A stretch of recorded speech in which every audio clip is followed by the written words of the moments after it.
መነኮሳት አለቃ የአባ እንጦንስ፣ ከገዳማውያን አለቃ የአባ ጳውሊ፣ ከባህታውያን ደግሞ ርዕስ የሆኑት የአቡነ ገብረ መንፈስ ቅዱስ ጸበል ያለበት ክፍል ነው። የሆነ ነገር ይሰማሻል?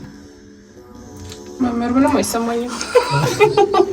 ላይ መጥቼ ቁጭ ባልኩበት የካቲት 4 2011 ዓ.ም ጅብ ወደ እኔ ይመጣል። ጅቡ ሊበላይ ነው ብዬ መከላከል ስራ ስሰራ ጅቡ መጥቶ ልክ እዚህ አሁን ያለንበት አንደኛ ፎቅ ላይ ገባ ማለት ነው። ልክ እንደዚህ እንቅልፍ የሚላቸውን ሰዎች በጸናጽል እንደዚህ እያደረጉ ከመቀስቀስ ይልቅ የጥንት አባቶች ይህንን ነው የሚጠቀሙ። አንገታቸው ላይ ልክ እንደዚህ ያሳዝሏቸው፣ ያንጠለጥሉላቸው።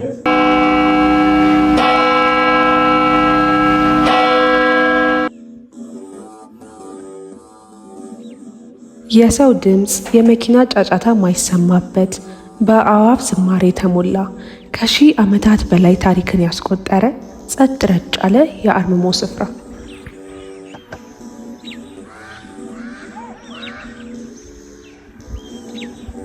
ከፈጣሪ ጋር ከጻድቃን ሰማዕታት ጋር የሚገናኙበት ነፍሶትን የሚያሳርፉበት ድንቅ ስፍራ ታገኛላችሁ። የምትወዷቸው ቅዱሳን ሁሉ ከትመው በስማቸው የሚያጠምቁበት ድንቅ ስፍራ። ተከተሉኝ፣ የገዳሙን ሙሉ ታሪክ ላስጎብኛችሁ።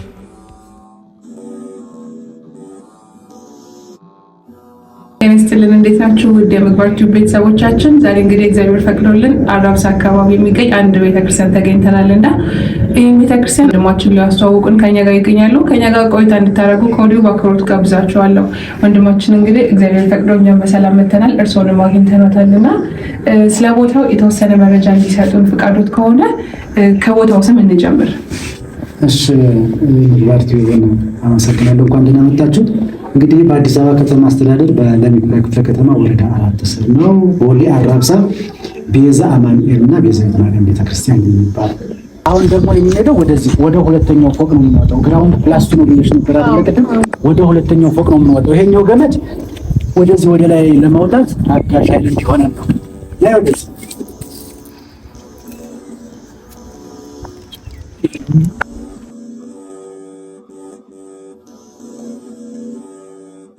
ከመግቢያው ጀምሮ ስናይ በጣም እየተገረምኩ ነበረ። ያለው ነገር በጣም እምነት የእግዚአብሔርን ስራ እጹብ ድንቅ የሚያስብል ነው እና ይሄ ቦታ ይሆን በጣም ጥንታዊ ይመስላል። ግን አሁን ነው በቅርብ ጊዜ ነው ደግሞ ስለ ቦታው መወራት የተጀመረው እና መቼ የተመሰረተ እንዴት እና በማን ተመሰረተ?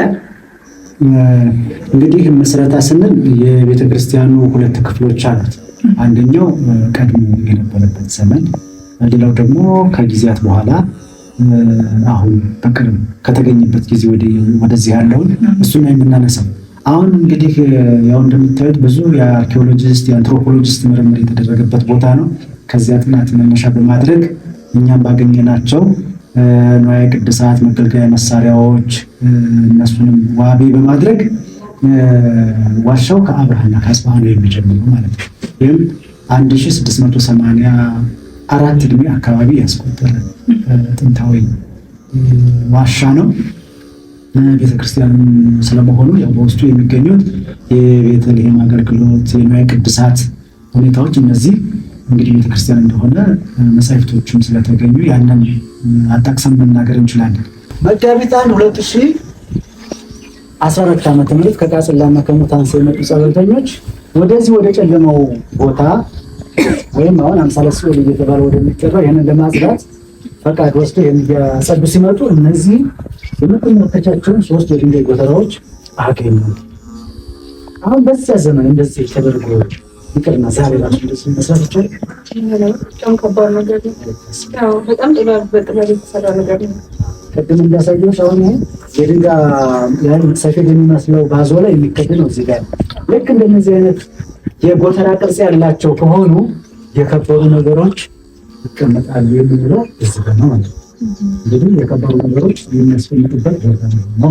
በዘመናት ርዝማኔ ያው በአፄ ልብነ ድንግል ዘመነ መንግስት ከግራኛ አመር ጋር በተደረገው ጦርነት አማካኝነት ከዚያን ጀምሮ እስካሁን ድረስ አገልግሎቱ ተቋርጦ የቆየበት ሁኔታ ነው ያለው ማለት ነው።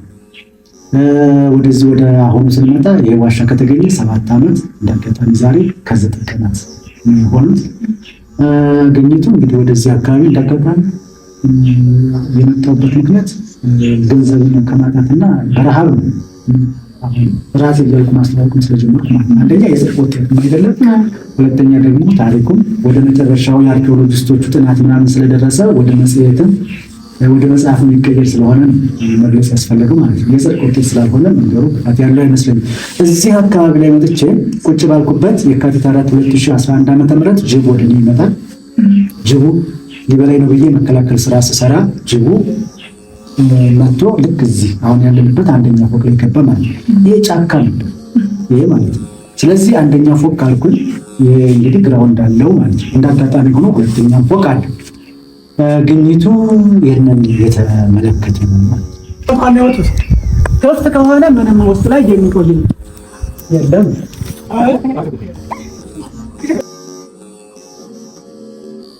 በዚህ አንደኛ ፎቅ አሁን ያለንበት ወደ 28 በአርኪኦሎጂስት ጂኦሜትሪ ወደ 28 ሜትር ይደርሳል። የኛውን ስትመለከቱ እንግዲህ የድንጋይ ጎተራዎች፣ መካነ መቃብራት፣ መቅደስ፣ ቅድስት ማህሌት፣ ቤተልሔም እያለ ይቀጥላል ማለት ነው። የአንደኛው ፎቅ ማለት ነው። በዚህ በቤዛ አማኑኤል እና በቤዛዊት ማርያም ቤተክርስቲያን አሁን 32000 ካሬ ሜትር ይዞታ ባለቤቶች በዚህ ሰዓት ማለት ነው። ታዲያ በዚህ ይዞታ ክልል ሌሎች 41 በዓቶች ወይም ትንንሽ ዋሻዎች አባቶች እናቶች ሲጸልዩባቸው ሲኖሩባቸው የነበሩ በዓቶችን ጭምር አግኝተናል።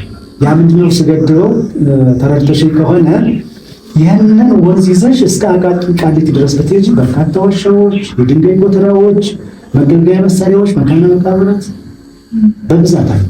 ያ ማለት ምን ማለት ነው? እንደነገርኩሽ ከአፄ ልብነ ድንግል ዘመነ መንግስት በፊት የቅዱሳን መንደር የቅዱሳን መናኸሪያ መገኛ እንደሆነ ጥያቄ። ምክንያቱም አሁን ከታላቁ ንግርት ከሚነገርለት ከኤረር ስር 17 ኪሎ ሜትር ላይ ነው ያለን።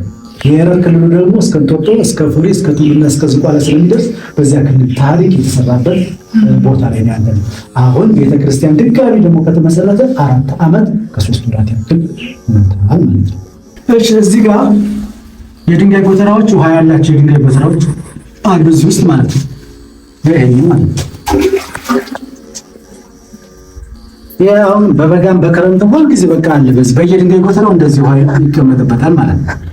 አሁን ከስር ምን እንዳለ አላወቅንም። ዛሬ እንደ ጸበል አንጠቀመውም። ለቀጣይ ግን በደንብ አጽድተን ከስር ያለውን ንዋየ ቅድሳት መርመርን ካወጣን በኋላ የአቡነ አረጋዊ ጸበል ለማድረግ ታስቧል። በነገራችን ላይ የአቡነ አረጋዊ ጽላትም በዚህ በገዳሙ ይገኛል። ያው እንደ ደብረ ዳሞ አይደለ የወጣ ነው በገመድ። ኤረር ተራራ ሲሉ ሰምቼ ነበርና ኤረር ተራራ ትንቢት የሚነገርበት ተራራ ነውና ከዛ ጋር የሚገናኝ ነገር አለው ማለት ነው።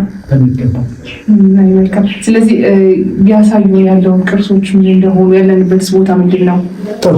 አሁን ይህንን በእድሳትና በአርኪኦሎጂስት ምርምሮች መካነ መቃብራት ተከፍተው በነገራችን ላይ ወደ 120 የሚደርሱ መካነ መቃብራት አግኝተናል። ያው ግኝቱ ይቀጥላል። ከነዚህ መካከል በ91 ላይ ምርምር አድርገዋል ማለት ነው። የሚገርማችሁ ከዚህ ከሁለቱ በሮች ወደዛ ያሉት የመነኮሳትና ደግሞ 2 ሕፃናትን የቀበሩበት ሁኔታ አለ። ከዚህ ጀምሮ ግን እስከዚያ እስከ ጥግ ድረስ ያለው ይሄ የካህናትና የምዕመናን ነው። እንዴት አወቃችሁት ቢባል ያው በግንዘታቸው በኢትዮጵያ ኦርቶዶክስ ተዋሕዶ ቤተክርስቲያን ያገናነ ስርዓት አላት። እንደዚህ ከሆነ መነኮሳት ነው ማለት ነው። እንደዚህ ከሆኑ ዲያቆናት ናቸው፣ እንደዚህ ከሆኑ ካህናት ናቸው፣ እንደዚህ ከሆኑ ደግሞ ምዕመናን ናቸው። በዚህ አይነት ተቀመጠ። ወደዚህ ያሉት ግንዘታቸው በሰሌድ፣ ወደዚህ ያሉት ግን በከብት ቆዳ። አንድም ሰው ልክ እንደዚህ የዘመኑ ሰው በሚገነዝበት በጨርቅ የተገነዘ አንድም ሰው አላገኘም። ያ ማለት ምን ማለት ነው? በዚያ በዘመናቸው ጨርቅ ወይ ውድ ነው ወይም ደግሞ ለአቅመ ጨርቅ አልደረሱም ማለት ነው። የድንጋይ ጎተራዎቹ አሁን ምርምር የተደረገባቸው ወደ 53 የድንጋይ ጎተራዎች ተገኝተዋል። ከድንጋይ ጎተራዎቹ ልክ እንደዚህ አይነት ከሆኑ የጥራጥሬ ማስቀመጫ ናቸው ማለት ነው። እነዚህ ምናያቸው ባዶች ማለት ነው። 49 ምርምር ተደርጎባቸዋል ማለት ነው። የሚለዩት በክዳናቸው ልክ እንደዚህ አይነት የአከምባሎ አይነት ቅርጽ ያላቸው ከሆኑ እዛ ውስጥ ንጹህ ግብር የሚሆን ነገር ያስቀምጣል፣ ስንዴ ያስቀምጣሉ ማለት ነው። እንደዚህ ደግሞ ጠፍጣፋ ሆኖ የድንጋይ ጎተራው ወደ ታች ተቆፍሮ በዚህ ሰፌድ በሚመስል በዚህ አይነት ነገር የሚዘጉና ከላያቸው ላይ በብዛት አፈር የሚሞሉባቸው ከሆነ እዛ ውስጥ የተወደዱ ነገሮች ንዋየ ቅድሳት ያስቀምጣሉ ማለት ነው። በድንጋይ በዚህ በክዳናቸው ይለያሉ ማለት ነው። ልክ እንደዚህ አሁን የቆምኩበት ቦታ ላይ ልክ እንደዚያኛው ከሆኑ ደግሞ የዝክር ማስቀመጫቸው ሲሞቱ አብረው ከነዝክራቸው ጭምር የሚቀቡት ማለት ነው። ያ ማለት አማኑኤልን የሚዘክሩ ኢየሱስን የሚዘክሩ እመቤታችንን አርሴማን የሚዘክሩ ዝክራቸውን ጭምር አብረው ያስቀምጡላቸው ነበር ነው። ከዚህ ጋር ከመካነ መቃብራቱ ጋር በተገናኘ እንግዲህ አርኪኦሎጂስቶቹ ምርምር አድርገው ለምሳሌ ልክ ሲከፈት ባዞራው ሲነሳ ከላይ ሁሉም ነገር ታያለሽ። ነገር ግን ቀረብ ብለሽ አጥንታቸውን ጭምር ስትነኪ ወደ ዱቄትነት ነው የሚቀየር። እኔ እዚህ የድንጋዩ ባህሪ ይመስለኛል እንደ ሀብትዬ እንደ አቡነ ሐራ ጥንቅር አድርጎ የመያዝ ነገር የለም።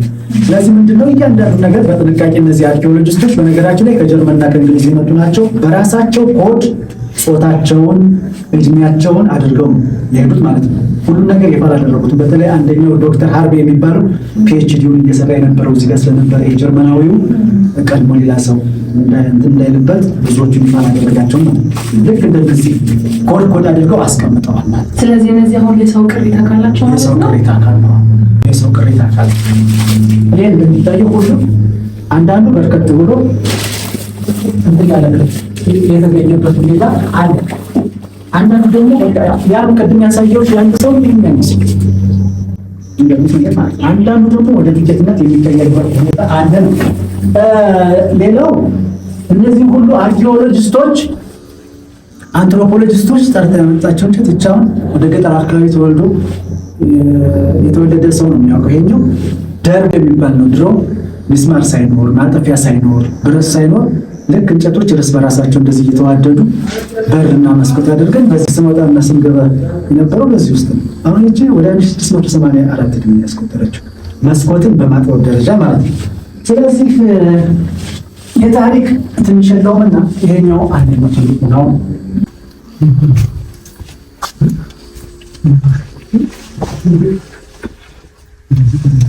በዚህ ረጅም መንገድ እንደሚያስኬድ እየነገሩ ነበርና ድሮ የነበሩ አባቶች ቅዱሳኖች ይሄን ለመንገድ ይጠቀሙበት ነበር ወይስ ለምንድን ነበር? አሁን በዚህ ጉዳይ ላይ ይኖሩበት እንደነበረ የሚያስታውቅ ነገር አለ። ስንገባ የሆነ አዳራሽ እናገኛለን። አልፎ ይሄድና ደግሞ ሌላ አዳራሽ፣ አልፎ ይሄድና ሌላ አዳራሽ አለ። ይሄዱበት ነበረ። የሆነ የሚነገር ነገር አለ ግን ትክክለኛ ነገሩን ካላረጋገጥን ትርክት ነው የሚሆን። ምክንያቱም ያለነው የረር መሆኑን ደግሞ አትዘንጉት። ወደ የረር ሊያዳርስ ይችላል፣ ወደ አዳም ርስተ ሀገር ማለት ነው። አሁን ግን በእርግጠኝነት የምንናገረው እስከ ኦሮሚያ ድንበር ድረስ በዚያ በኩል መውጫውንም ስላየን ደለል ከዘጋው በኋላ ያለውን መውጫውን አይተናል። ወደ 49 ደግሞ በሚያስኬደው ከላይ ተደርምሶ በትራክተር ሲታረስ ከላይ ተደርምሶ በዛ በኩል ውሃ በክረምት ያው እንደምታዩት እኮ ውሃ በክረምት እንዴት ብሎ እንደሚመጣ ማለት ነው። አያችሁት? ይሄ ጭራሽ ኃይል አለው ውሃው ልክ የራሱን የሆነ እንትን እያደረገ እየመጣ ከተደረመሰ በኋላ ማለት ነው። ስለዚህ ወደ 49 አያት እንደሚያስኬድ ግልጽ ነው። ወደ ኦሮሚያ ድንበር እንደሚያደርስ ግልጽ ነው። ወደ ኤረርና ወደ ቅድስቲቱ ሀገር ያደርሳል የሚለውን ግን ምርመራ ይፈልጋል። ከዛ ጋር ደግሞ አንዳንዶቹ ይሄ አሁን 1684 እና በዛ ዘመን እንደ ኤረር ወይም እንደዚህ እንደ አዲስ አበባ አካባቢ ሊሆን ይችላል። አካባቢ በደን ጥቅጥቅ ያለ ደን ያለበት ልክ እንደዚህ እንደ አማዞን ምናምን እንደዚህ መስልሽ ከዛ ላይ 1684 እንደዛ ነው ያሰብኩ ነበር። ስለዚህ አሁን በዛ ሰዓት ታዲያ እንደዚህ ጫካዎች ከበዙ ደኖች ከበዙ የህዝቡ ያኗኗር ስልት ወይ ዘላን ነው ወይ አርብቶ አደር ነው ወይ ፍሬ ልቃሚ ሊሆን ይችላል። ነገር ግን ደግሞ በዚህ ከ150 በላይ ደግሞ የድንጋይ ወፍጮች ደግሞ አግኝተናል። ያ ማለት ምን ማለት ነው? በተቻለ መጠን የህዝቡ ያኗኗር ስልት ወደ እርሻ አርሶ አደርነት ያደላ ደግሞ ይመስላል ማለት ነው። ከዚያ በመቀጠል እንደነዚህ አይነት ይሄ ባዛልት ወይም አለሉ ብለን የምንጠራው ድንጋይ በነገራችን ላይ በዘመኑ የነበሩት እነዚህ ኤረራውያን ልክ አለሉ እንግዲህ የባዛልት ጠንካራ የሚባል እንደ ቡኮና እንደ ጭቃ በቀላሉ ቅርጽ የሚያወጡለት ቀዳዳ የሚያወጡለት ይሄኛው ለምን ያገለግላል ነው ጥቅሙ። ከዚህ ከዘጋቤል ማርያም ከደብረ ሊባኖስ ይጀምራል የዚህ አገልግሎት እስከ ኤርትራ ደብረ ቢዘን ድረስ ይደርሳል። ይሄኛው ልክ በአገልግሎት ደከም ያሉ ሰዎች እንቅልፍ የሚለው አሁን ስታስቀድሽ እንዴት ነሽ አንቺ? እንቅልፍ ማይሌ ስትቆሚስ ብዙ ክብድ አልቸገርም። አንቺ በጣም ተወለሽ ማለት ነው። ልክ እንደዚህ እንቅልፍ የሚላቸውን ሰዎች በጸናጽል እንደዚህ እያደረጉ ከመንቀስቀስ ይልቅ የጥንት አባቶች ይህንን ነው የሚጠቀሙ። አንገታቸው ላይ ልክ እንደዚህ ያሳዝሏቸው፣ ያንጠለጥሉላቸው በሆነ ምክንያት እንኳን እንቅልፋቸው ቢመጣ መውደቅ ነው። ስለዚህ ስጋ ደግሞ መውደቅ አይፈልግም። እነዚህ ቄሶች እንዳይጨርሱ እንዴት ወደ ይህኛው በጥበብ ያልበረቱ ቄሶች የሚያበረቱበት እንቅልፋቸው እንዳይመጣ አገልግሎት እንዲከታተሉ የሚያደርጉበት መንገድ ነው። እንግዲህ ያው በጥንት ጊዜ ያው በወላቸው የነበረው ድንጋይ ነው ይታወቅ። እንደዚህ አይነት ድንጋዮች እንደዚህ በወሎች የነበሩ ናቸው። እስካሁን ድረስ ቤተክርስቲያናችን ትምህርት ቤቶች በተለይም ወደ ሰሜን ኢትዮጵያ የሚጠቀሙ አሁን ላይ ያሉት የመድፍ ቀለሆች እየበዙ ስለመጡ በዚህ የተቀየረ ነው እንጂ አብዛኛው ደወላችን ያው ይታወቃል። የድንጋይ ደወል ግን ድንጋዩ የተመረጠ ነው።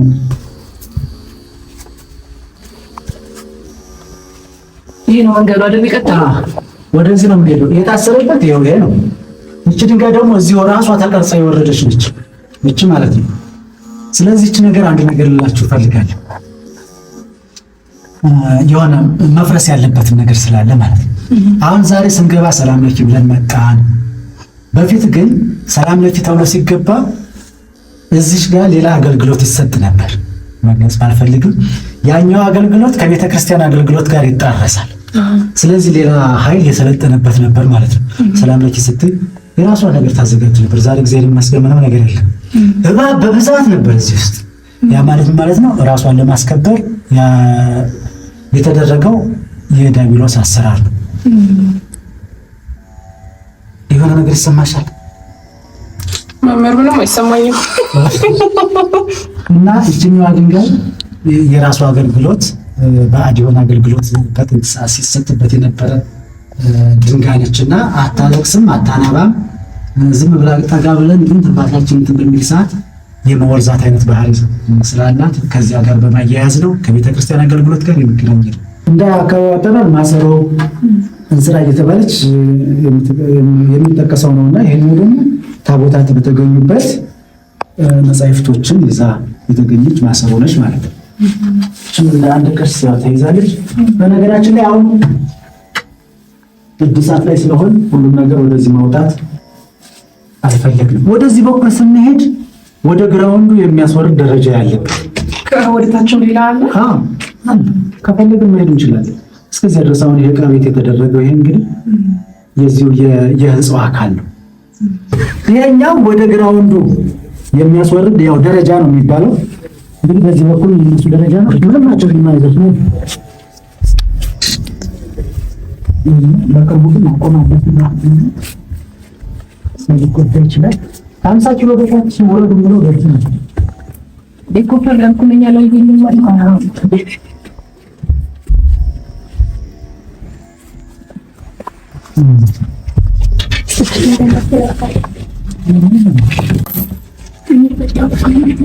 ወደ ላይ ሲቀና ብለሽ ተመልከች። በምንድን ነው የተሰራው? ያስታውቃል። በመሮ ነው? በዶማ ነው? ስለት ባለው አንካሴ ወይም ጦር ነው? ያስታውቃል። የማያስታውቅበት ምክንያት እነዚህ ከሶስቱ ያለ ዝርያዎች ኢግነስ ሴዲሜንታሪ ነው ሜታሞርፊክ አይደለም። ይሄኛው ኢግነስ ሮክ ነው። በኢግነስ ሮክ ላይ እንደዚህ ወጣ ብለው የምታያቸው ደግሞ እነዚህ ፓም ወይም ፑሚስ እየተባለ የሚጠራው ወይም በሌላ አገላለጽ በዚህ በምድር ላይ እርዝ በርካታ ካሉ ድንጋዮች በርካታ እንደሆኑ ይታወቃል። አንደኛው ድንጋይ ግን ውሃ ላይ ሲደረግ ይንሳፈፋል፣ ተፈጥሮን ይጋፋል ማለት ነው። እነዚህ የምታያቸው እነዚህ ድንጋዮች ናቸው። አሁን ደግሞ ከማርስ ሌላ ደግሞ ድንጋይ መጣ ሲባል ሰማሁ። ይንሳፈፍ ምን ይባላል? ያ ድንጋይ ፖሜርስ ይባላል። ያኛው ደግሞ ፑሚስ ይባላልና እነዚህ የቮልካኖ ውጤቶች ናቸው። ቮልካኖ ሲደመር ኢግነስ ሮክ በቀላሉ እየተፈረፈረ ሲመጣ ማንነቱን አጥቶ ይሄን መሰለ እንጂ ሰው የሰራው እንደሆነ ያው ይታወቃል ማለት ነው። በዘመናት ሂደት ውስጥ ማንነቱን አጣ። የተሰራው ግን ደግሞ አሁን ኢፒስዌዲስ በሚባል በድንጋይ በባልጩት እንደተሰሩት እንግዲህ አርኪኦሎጂስቶቹ እንዳጋጣሚ ውጤት በተገለጸበት ማግስት ነው የመጣችሁትና ኢፒስዌዲስ በሚባል ባልጩት ነገር እንደሰሩት ነው አሁን የተገለጸልን ማለት ነው። እነሱ ደግሞ ለወደፊት ስትመጡ እናሳያቸዋለን። ጥናቱ ይፋ ሲሆን ማለት ነው። አባቶቻችን የነበራቸው ጥበብ ራሱ በጣም የገረመኝ እህልን በዚህ መልኩ ማጠራቀም እንዳይበላሽም ደግሞ ስቶር ለማድረግ በደንብ አይደለም ተጠቅሙበት ነበር። በዚህ ከሆነ አሁን የእህላቸው ጥራጥሬው ከነቀዝ እንትን የተጠበቀ ነው። ከዘረፋ በቀላሉ አሁን እዚህ ቦታ ላይ እንደዚህ አይነት ነገር ይገኛል ተብሎ አይታሰብም። ለችግር ጊዜ ማትረፊያ ቦታ ነው። ወደዚያ የሳባ ፊደሎች ወደ ተገኙበት ስንሄድ ህዝቦች እንዴት እንደተረፉ ከዛ ጋር የምነግራችሁ ነገር ይኖራል። ወደዚህ 2 በር ከኋላ ከቤተ መቅደሱ 3 በሮች አሉ። በኋላ ተመልሳችሁ መስጠት ትችላላችሁ።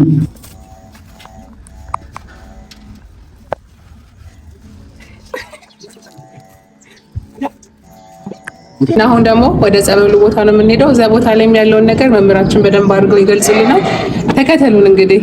እሺ አሁን የምንሄደው የኛውን አምሳለ ሲኦል የተባለውን ነው እንግዲህ ያየ ነው። የኛው ደግሞ አምሳለ ብርሃን። በብርሃን ውስጥ እንግዲህ ብዙ ጊዜ ያው የሚታመነው ድነት ነው። በዚህ በእያንዳንዱ የዋሻ ክፍል ወደ 10 ክፍሎች አሉት። ወደ ላይ 6 ሜትር፣ ወደ ጎን 4 ሜትር፣ ወደ ውስጥ ደግሞ 9 ሜትር የሚረዝሙ 10 ዋሻዎች አሉ። እነዚህ የጸበላት ቦታዎች ናቸው። ወደ 43 የሚደርሱ ጸበላት ነው ያሉት። እነሱን እናያለን። ይሄ የገነት መንገድ ስለሆነ እንደዚያኛው ችግር የለውም። መብራት ይቻላል፣ እንደዚሁ መግባት ይቻላል። አዎ ደስ ይላል። ደግሞ አይገርም ራሱ ነው።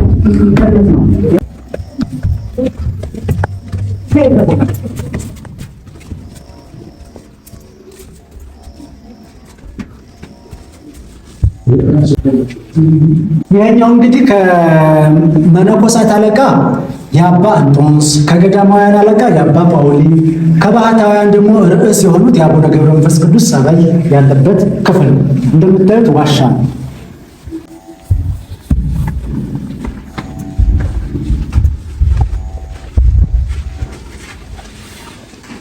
ይሄኛው ደግሞ የሰማዕታት መታሰቢያ ክፍል ነው።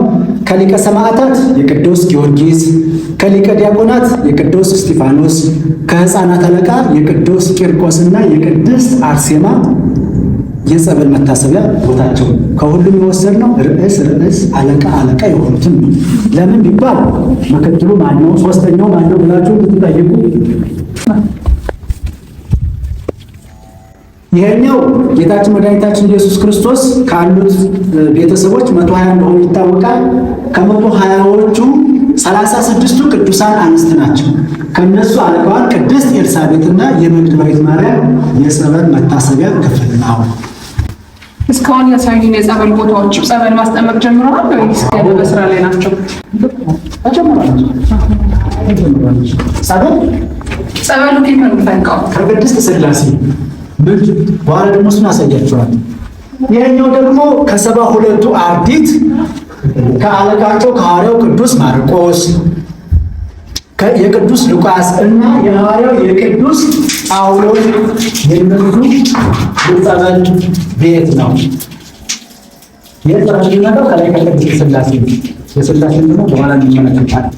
ሥላሴን ከፍ ያደረግነው እሱ ተከፍታ ያለ ከሌሎቹ ጋራ ሊወዳደር ሊነጻጸር የማይችል ነው ለማለት ታስቦ፣ ይሄኛው ደግሞ ከ12ቱ ሐዋርያት ከጴጥሮስ ጀምሮ እስከ ማትያስ ድረስ የ12ቱ የሐዋርያት የጸበል መታሰቢያ ነገራችን ላይ በዚህ ቤት ነው እንግዲህ ትልቁ ድነት። ይሄኛው የሐዋርያት መታሰቢያ። ሐዋርያት ደግሞ ስልጣን የተሰጣቸው ያስሩ ይፈቱ ዘንድ ነው። የኛ ሕዝብ ደግሞ የታሰረውን መፈታት አለበት። የሚመጣ ደግሞ ተቃዋሚ ኃይል ደግሞ መታሰር አለበት። በዚህ ጉዳይ ላይ በጣም ውጤታማ ነው። በጣም የሐዋርያት ጉዳይ በጣም ምክንያቱም ለሃይማኖታችንም መሰረት ናቸው። የእነሱ መታሰቢያ ወደኋላ የተቀመጠ የሚመስለው ይሄኛው አሁን ወደ የነቢያት መታሰቢያ ክፍል። ይሄኛው ደግሞ የአማቻችን ወይም የነብዩ የሊቀ ነቢያት የነብዩ ሙሴ የቅዱስ ዳዊት እና የነብዩ ኤልያስ የጸበል መታሰቢያ ቦታ ነው። በጣም የተለየ ነው ማለት እንደዚህ ጸበል አልሰማንም። በነቢያት ስም በሐዋርያት ስም ጸበል ሰምቼ አላውቅም ራሴና በጣም አዲስ ነገር ሆኖብኛል። እንደምትይው አብዛኛውን ጊዜ ለሚዲያ እንደሚሆን ነገር እንደሆነ አይቀርብም እንጂ ግን አሁን ማጋለጥ ይጠበቃል። ምክንያቱም ሁል ጊዜ ሰው የሚያውቃቸው ነው እየተከተለ ያለ ገንዘብም የሚያወጡትን ጭምር ነው። ቤዛዊት ማርያም ያለነው ዞሮ ዞሮ የረር ነው። በየረር ደግሞ የነገሮች መገለጥ ያለ ይሄ ነው። ቤተ ክርስቲያን እኮ ስንዱ ናት፣ ሁሉን ነገር ሰርተዋለች። አፈጻጸም ላይ ግን ድልድል ላይ የቀረ ነገር ስላለ እሱን የማንቃት ስራ ነው እየሰራን ያለ ነው። ይሄኛው ደግሞ የቤተ ክርስቲያናችን ሁለት ጡት አላት ይባላል። አንደኛው ጡት የመዘምራን የመምህራን አለቃ የሆነው ቅዱስ ያሬድ ነው። ሁለተኛው ጡት ደግሞ አባ ጊዮርጊስ ዘጋስጫ። እንደምታዩት ደግሞ አሁን እየሰራን ያለ ነው ዋሻ ነው። በኪነ ህንፃ ጥበብ ደግሞ ቅዱስ ላሊበላ ይቀድማል። ስለዚህ የቅዱስ ላሊበላ የአባ ጊዮርጊስ ዘጋስጫና የቅዱስ ያሬድ የጸበል መታሰቢያ ቤት ነው።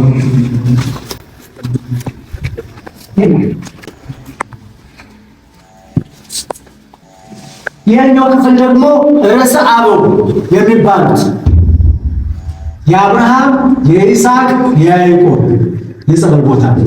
ይህም ትልቅ ቡራኬ እየተገኘበት ያለ ነው።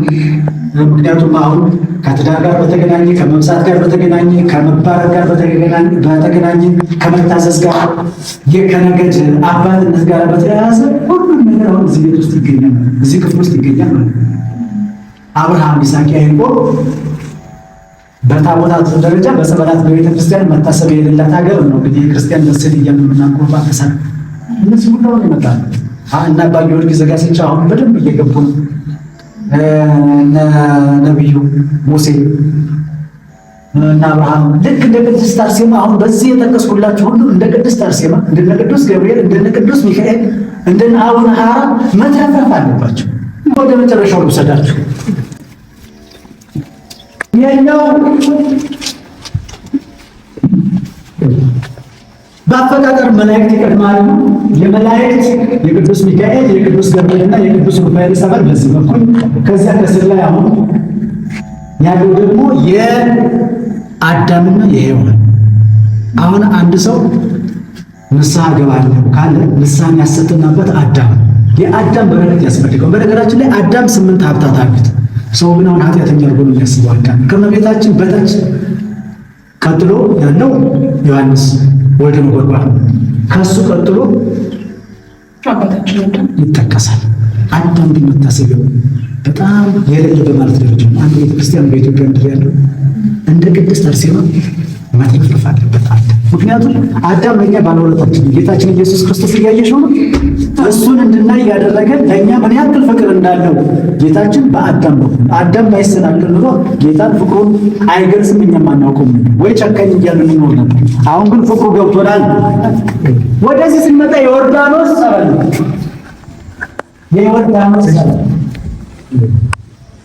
የዮርዳኖስ ጸበል ይህኛው የቤዛ አማኑኤል እና የቤዛዊት ማርያም ጸበል ይሄ ነው።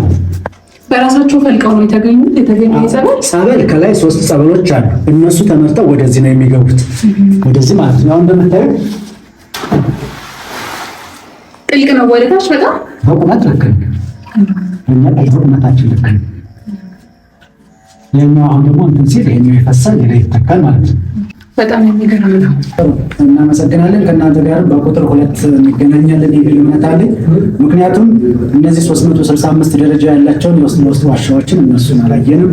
የብሉይ ኪዳንና የአዲስ ኪዳን መታሰቢያ 150 ሜትር ርዝመት ያላቸውን በከፊል የተሰሩትን እነሱን አላየንም። በሶስተኛ ደረጃ ደግሞ ከጲላጦስ አደባባይ እስከ ቀራንዮ ድረስ የጌታችን ኢየሱስ ክርስቶስ መታሰቢያ 14ቱ ምዕራፍ የሚሰሩበትን እነሱን አላየንም። በቁጥር 2 ተመጣላችሁ ብዬ አስባለሁ።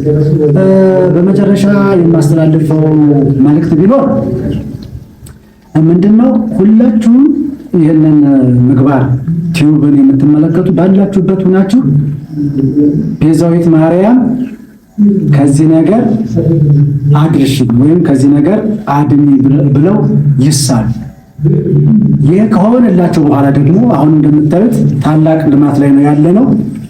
ማገዝ ለሚፈልጉ በኢትዮጵያ ንግድ ባንክ 1044 93 61 052 ወይም በአባይ ባንክ እንደዚሁም በንግድ ባንክ በሾርት ኮድ 2128 እናትና ልጅ እመቤታችን አማኑኤል 2128 ብሎ ማስገባት ይቻላል።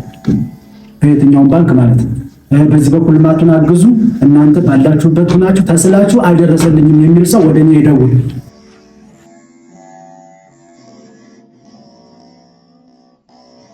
ውድ የምግባር ቲዩብ ቤተሰቦቻችን እንደምታዩት ጸበሌን ተጠምቄ እግዚአብሔር የተመሰገነ ይሁን በጣም ብዙ በረከትን አግኝቼ ተዋርኬ ነው ልመለስ ያለሁትና እውነት በጣም ብዙ ነገር ካሜሮ በላይ ሆኖብኛል። አዲስ አበባ እንደሆናችሁ ራሱ አይደለም የምታስቡት እዚህ ቦታ የሆነ በጣም ሩቅ ገዳም ያላችሁ ነው የሚመስለውና አዲስ አበባ ላይ በኤረር ተራራ ስር እንደዚህ አይነት ቦታ መኖሩ በጣም ጾም ድንቅ የሚያስብል እግዚአብሔርን ስራ መታችሁ ማየት አለባችሁ። ይሄን ቦታ ከጊዜያት በኋላ በጣም ብዙ ህዝብ እንደሚመጣ እርግጠኛ ነኝና የህዝብ መጨናነቅ ሳይበዛ የኛ የዩቲዩብ ቻናል ተመልካቾቻችን መታችሁ ቅድሚያ በረከት ማግኘት አለባችሁ።